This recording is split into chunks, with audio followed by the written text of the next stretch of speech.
Sur ce schéma, nous allons voir ensemble la structure d'une blastula de Xénope.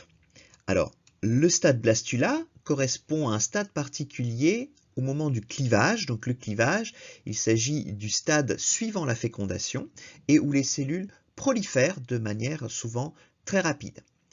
Et ces cellules qui sont générées par ces mitoses sont appelées des blastomères.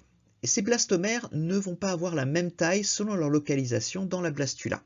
Il va y avoir des micromères qui se trouvent autour du pôle animal et des macromères qui se trouvent autour du pôle végétatif, les macromères étant plus gros que les micromères comme leur nom l'indique.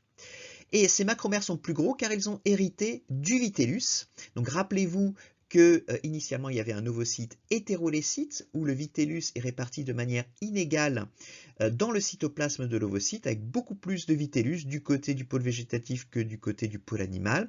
Donc ici, du côté du pôle végétatif, les sillons de division ont un peu du mal à traverser cette masse de vitellus qui génère moins de cellules de ce côté-là et donc moins de cellules, mais des cellules qui sont plus grosses, riches en vitellus.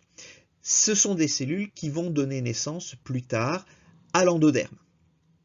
Alors, entre les micromères et les macromères, il y a une cavité qui a été générée par transport actif d'ions, et l'eau a suivi par osmose les ions.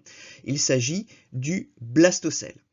Et on voit que les micromères forment une sorte de pont ou de chapeau au-dessus du blastocèle, et cette région s'appelle la calotte animale et est essentiellement formée de cellules qui plus tard vont donner de l'ectoderme.